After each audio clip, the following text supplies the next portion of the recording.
My mother would say, look, all meaningful change comes from inside. If you want to change something about who you are, what you believe, what are you going to accomplish, change from within. I've discovered in life that the only person in society who really welcomes change is a baby in wet diapers. For the rest of us, we don't want to change until the pain of remaining the same becomes greater than the pain of changing. Isn't that sad? You know, for the timid in our society, change is always, always frightening. You know, for the comfortable in our society, change is always, always threatening. But for the confident amongst us, change, my friend, change is opportunity. I know a little something about change. I came to America with no money, no English, and no connections. Let me tell you how I learned this language I'm using here today. I took a 3x5 card. I put 10 English words on this card today, and I memorized spelling and meaning of those 10 words. Tomorrow, I took a 3x5 card. I put 10 English words on this card.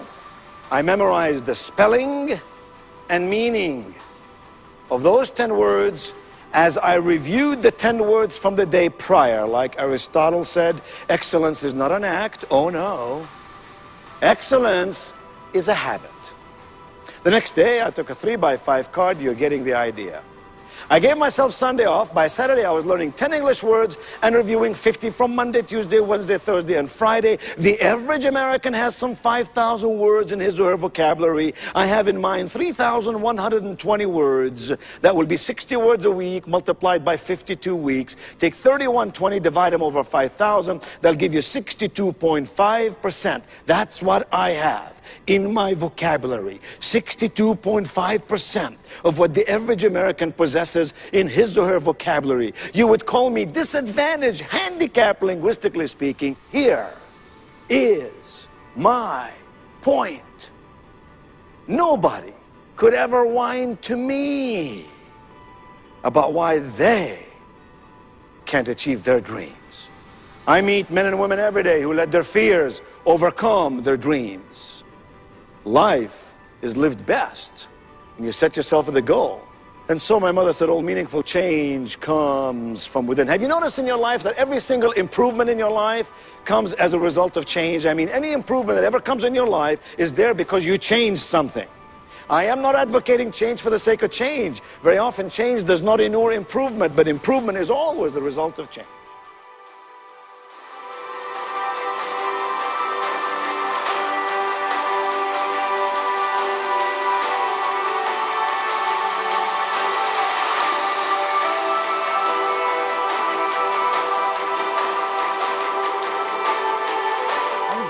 This morning of a question I'm often asked.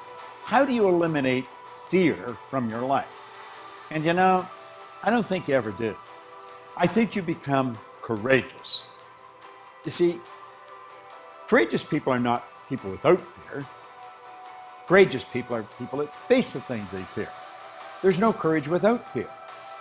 Whenever you go to do something that you've never done before, fear is going to step in. Now, some people are afraid of flying. People are afraid of different things that can make them very, very uncomfortable. If they don't get over that fear, well, I was afraid of flying. One day I was flying somewhere, and I wasn't very comfortable. I was sitting in the plane. There was a guy sitting beside me. He was very laid back, reading one leg up over the other, reading his newspaper. And we hit some rough weather. I'm going to tell you, it got turbulent.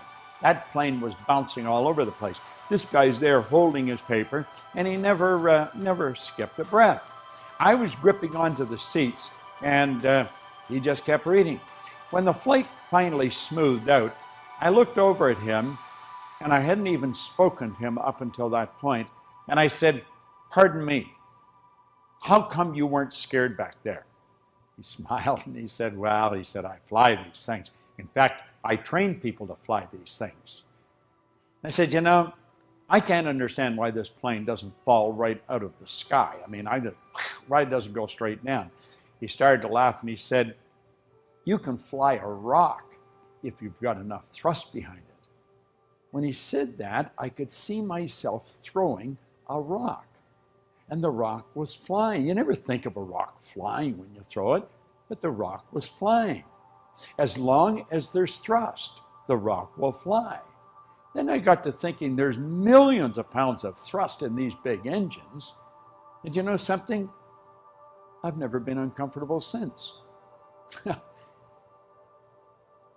If we're afraid of something, it's because we don't understand it.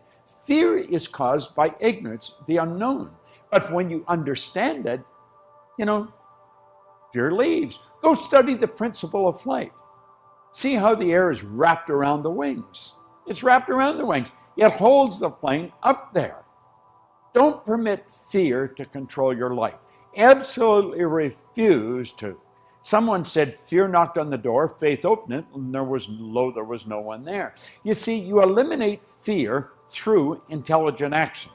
Face the thing you fear, and fear will leave you. I won't permit fear to control my life, not even for 5 minutes. I used to let fear control me all the time, almost all the time. Fear is caused by the unknown. If there's something you're afraid of, go study it, understand it. Talk to someone who's a professional in that particular area. But for goodness sake, don't let it control your life anymore. Think of the people that are afraid to go into their own business. They're afraid to move to the place they'd really like to go. They're afraid to ask the girl or the guy for a date. What are they doing? Their life is drying up. It's shrinking. We're only here for a short time. Make it a good time. Get rid of the fear. Face it. Spot Proctor. Thank you.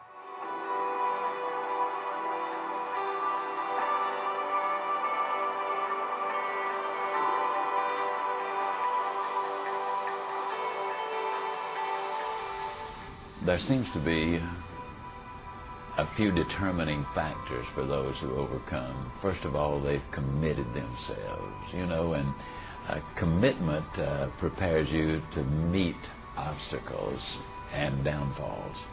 Because if you've made a commitment to do something and disaster strikes or calamities take place or things don't go your way, you immediately start thinking, how do I solve the problem? If you have no commitment, your first thought is, how do I get out of this deal? And we generally find what we're looking for. Whether it's in a marriage or getting your education or achieving a weight loss goal or a sales goal or an academic goal, it doesn't make any difference what it is. Along the way, there's going to be those setbacks and reversals and disappointments. Again, if you've made the commitment, what you do is you continue on. People who've made the commitment not only and are overcomers, but they also prepare themselves. They expect to win. They prepare to win, and they take the necessary steps in order to get there. This commitment, combined with the persistence and the unshakable belief that eventually they will win, is what separates them. Interesting enough, most of them I found are very humble people. They recognize that they cannot do it themselves. They need help. And that's where faith plays such an incredibly important role in what we do. So when you start adding humility, commitment, persistence, and character. Character is the ability to carry out a good resolution long after the excitement of the moment has passed. Character is what takes them through. They hung in there. When it looked darkest, they never gave up. That's what overcomers do. They never give up. They keep after it.